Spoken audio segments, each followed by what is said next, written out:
Senhor presidente, senhores vereadores, senhoras vereadoras, imprensa, público presente, uma saudação especial para as graduandas do curso de pedagogia do UVA. Inclusive, recentemente eu fiz até uma palestra no encontro que houve no auditório do Hospital IMIP. Não sei se alguém estava presente lá. Tem alguém presente? Então vocês são aplicadas mesmo, né? Então, e lá nós discutimos temas relacionados à educação. O que é o tema também desta tarde, senhor presidente? Hoje é o Dia Mundial da Educação. Hoje é uma data não apenas para comemorar, mas é uma data para a reflexão. Não há nenhuma sociedade próspera, não há nenhuma sociedade segura, não há nenhuma sociedade onde a qualidade de vida é elevada que não tenha investido na educação. Se há algo que é coincidente, é o investimento em educação.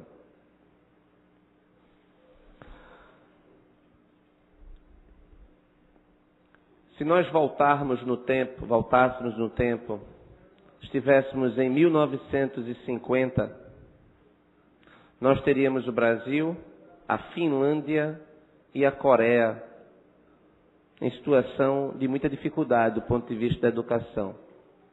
A população brasileira era formada basicamente por analfabetos. Historicamente, nós tínhamos uma quantidade imensa de analfabetos no país. Ainda temos, isso é uma grande vergonha nacional, 10% da população brasileira não sabe ler, não sabe escrever. Isso sem falar na questão do analfabeto funcional, que é mais grave. Eu não conheço ninguém que seja analfabeto por opção. É impossível alguém ser analfabeto por opção. Quem é analfabeto é porque foi largado, foi vítima de um sistema, foi vítima da omissão do governo, da sociedade e não teve uma família para dar um amparo. Essa é que é a realidade. Vereador Almir Fernando, há 60 anos, então, se nós colocarmos o Brasil, a Finlândia e a Coreia como base, nós verificaríamos que os três países estavam em situação de muita dificuldade.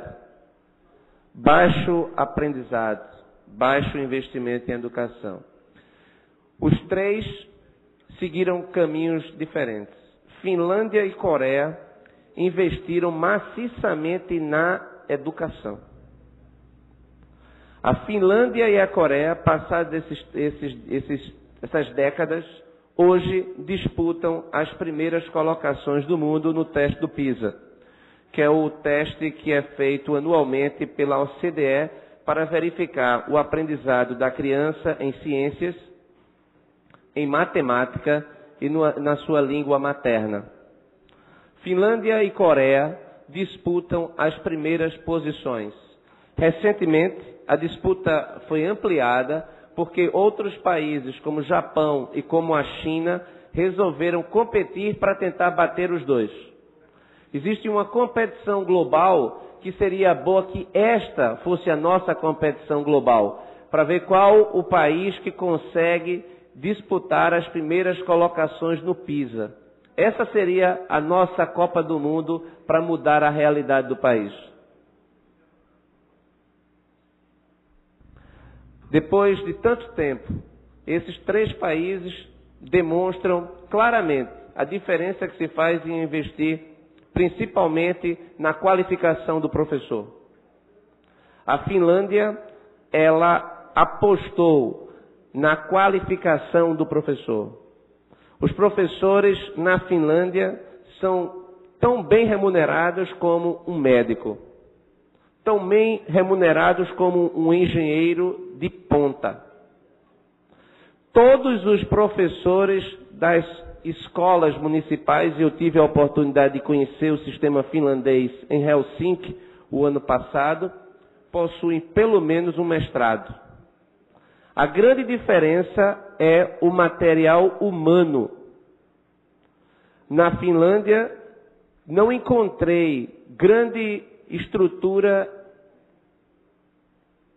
de tecnologia.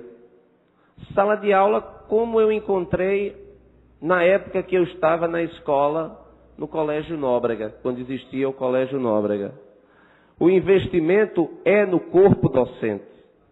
O investimento é na qualificação profissional. Isso sem descuidar, obviamente, do mínimo necessário para que a nova tecnologia ela sirva de apoio pedagógico. Mas ela não pode substituir o intelecto do professor. Essa é que é a grande diferença. A Finlândia investiu, assim como a Coreia investiu e investe. Veja a diferença. Depois de 60 anos, nós temos Finlândia, resultado, recentemente tinha uma empresa de ponta, Nokia, tecnologia, é um país que é líder na indústria naval, é um país que, apesar de ser do tamanho do estado de Pernambuco, possui a capacidade de dotar a sua população do elemento suficiente para que cada um viva com as suas próprias pernas, num sistema muito justo, inclusive. A Coreia, nós temos aí exemplos como, por exemplo, a Samsung, que é líder mundial na tecnologia. Países que saíram de uma condição de extrema desvantagem e hoje estão liderando a disputa pela corrida tecnológica. O que vale de um país em termos de exportação não são produtos primários, não são commodities, como por exemplo petróleo. Exportar petróleo é fácil, exportar intelecto é difícil. E é importante que a gente saiba que essa ênfase que foi dada ao mundo do petróleo recentemente, é importante que a gente lembre que a idade da pedra, ela não acabou por falta de pedra. Assim como a idade do petróleo não irá acabar por falta de petróleo. O que vale é o intelecto, o que vale é a capacidade de inovação. E nesse sentido nós estamos ficando para trás. Porque nesse Dia Mundial da Educação, o Brasil não é um exemplo a ser seguido. Apesar de todas as riquezas produzidas por esse país, nós não temos o que comemorar em termos de, no mínimo, por fim, a figura do analfabetismo no nosso país. No teste do PISA que eu mencionei, nós estamos entre as 5 piores posições.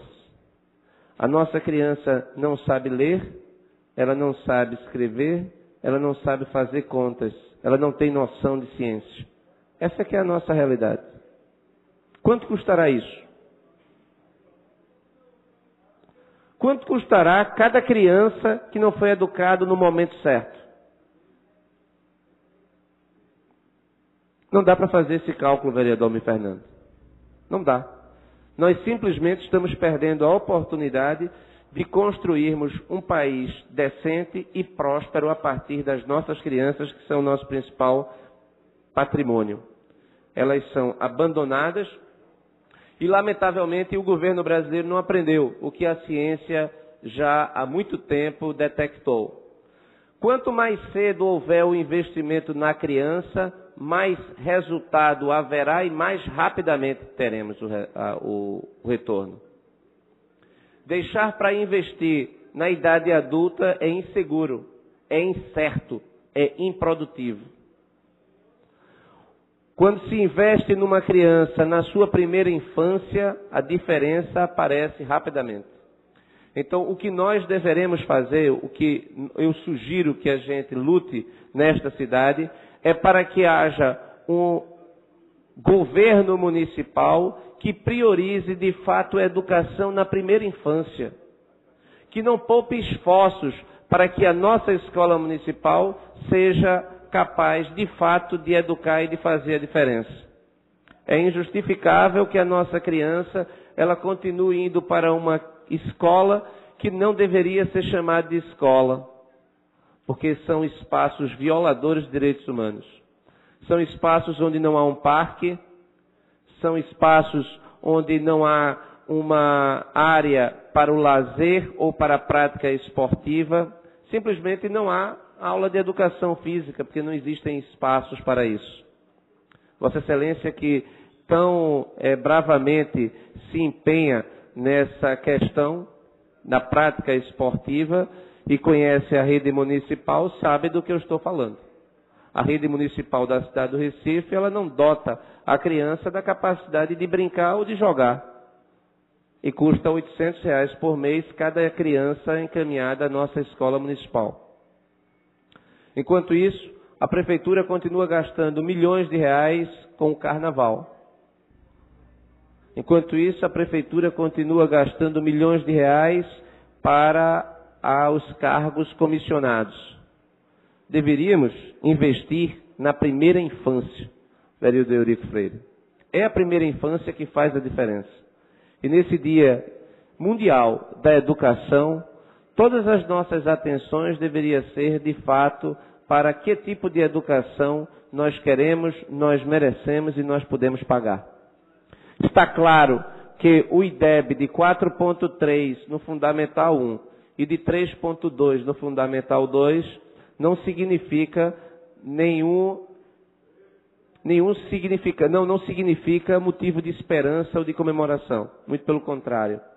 Os resultados da Prova Brasil atestam que na cidade do Recife, a nossa criança, lamentavelmente, não atinge pelo menos 10% de rendimento satisfatório em matemática. Não atinge pelo menos 20% de rendimento satisfatório em português. Alguma coisa de errada acontece. Entre eles, várias coisas erradas acontecem. Como, por exemplo, a não avaliação das crianças. Como é que nós podemos permitir que o sistema não avalie a criança? Que a criança não faça prova? Que o professor não saiba exatamente qual é o rendimento escolar de cada um dos seus alunos? É injustificável. Como é que a gente pode permitir que a criança progrida sem aprender? Avance, melhor dizendo, porque ela não progride, ela avança sem aprender. Certa vez, eu estive no condado de Miami-Dade, 2013, que Miami-Dade e Broward County, 2 condados dos maiores de escola pública americana. Estive reunido com supervisores escolares. Nesse encontro, que havia uma troca de informações sobre o que eles estavam fazendo. E quando eles me perguntavam o que acontecia na cidade do Recife, e eu mencionei que era possível chegar uma criança ao 9º ano sem saber ler e escrever, um dos supervisores disse: professor, se isso acontecesse aqui, todos nós estaríamos presos.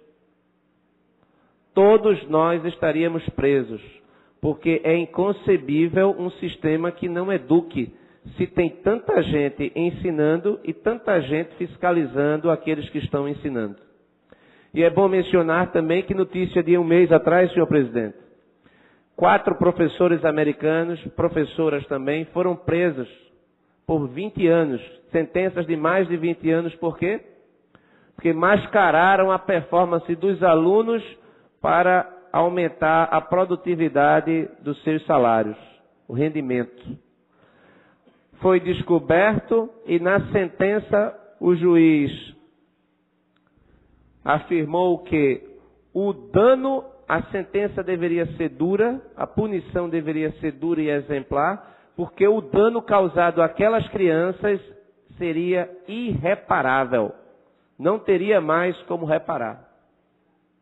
Eu estou trazendo exemplos de modelos de sociedade que investem em educação e que levam a sério a educação.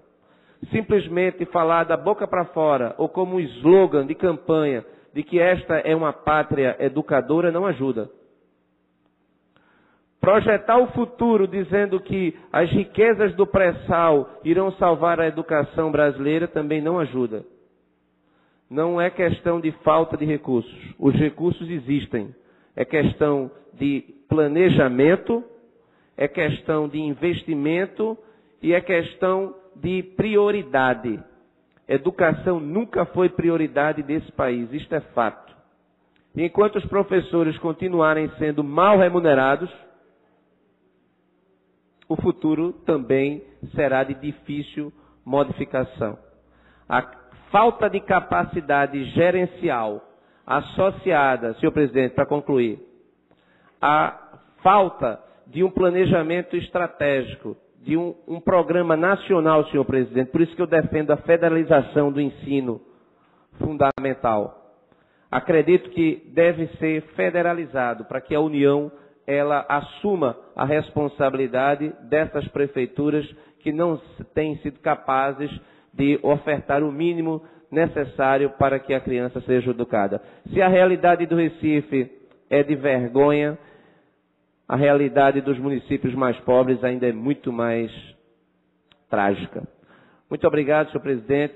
A mensagem que eu deixo aqui para esta tarde é de que não temos muito o que comemorar nesse Dia Mundial da Educação por conta de falta de visão, não apenas do governo, mas da sociedade. Educação tem que ser prioridade e a ação é para hoje. Muito obrigado.